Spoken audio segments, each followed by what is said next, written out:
So we set out today to Two Tree Island with the intention of testing foraged plants for common contaminants that can be found in the river. And today, in particular, what we were looking at was arsenic and radionuclides, in particular polonium-210. And these are naturally occurring substances, contaminants that occur in the environment, but they can be accumulated by plants and shellfish, ones that are commonly foraged and that we eat as part of our normal seafood diet.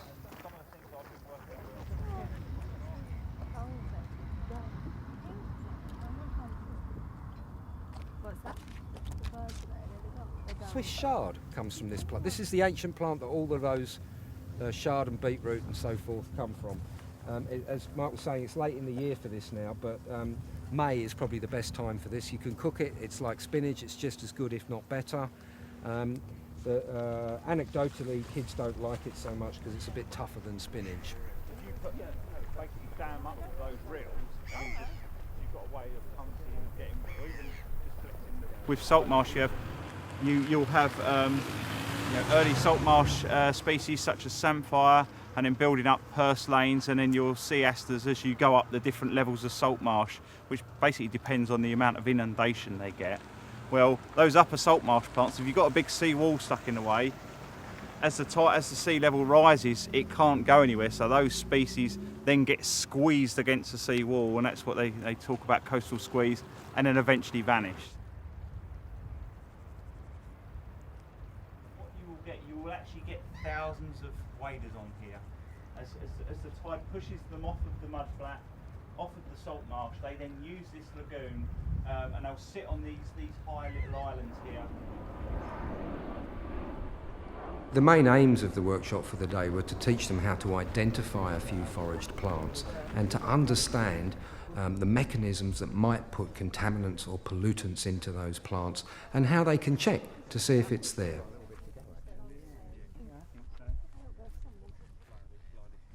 What we're looking at here, this one is the samphire, yeah? Yeah. Everyone clear about that, the samphire? The samphire in this area is mildly contaminated with at least arsenic. That's what you're going to see this afternoon.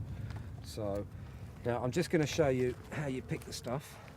So basically what you do is you don't pull the root out, you don't go all the way down, and this stuff where it's yellow is going to be a bit tough anyway, so you just want to take the tip off like that. So there's some more purslane there, yeah? So this is sea purslane. Once again, we're just taking the tips off and leaving enough behind so that it can grow. This is coming into flower as well, but the sea purslane is quite nice. So this plant here, the tall one with the yellow flower on it, yeah? This is aster.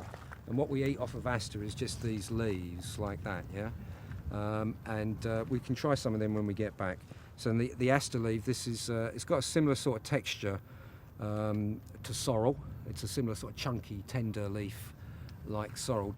But what we'll do when we get back to the lab, when we get back to the church, is we'll cut these up and mash them up to simulate them being eaten, and then we mix them with a bit of water and then we run them through the tests.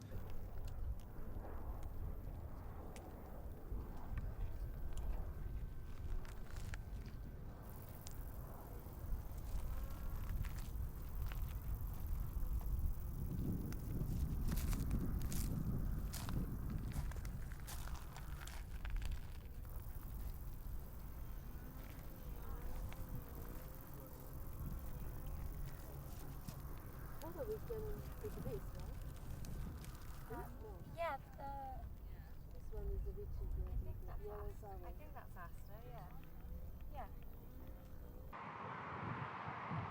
Once we collected all the material, the foraged material, samples from water called leachate that might come off of the site, and blackberries we've tested, and apples, there's plums growing on the island, and we take them back to the chapel and we have a laboratory session, and we use commonly available testing equipment. We use an arsenic test kit, which is used commonly in Bangladesh to test drinking water supplies, so they're quite common, quite accurate, and essentially we can use those to test anything that's edible for its arsenic content. You might generate hydrogen sulfide, which will give you a false positive. So squeeze out and then there we go. The reason why Will it then stay in the ground?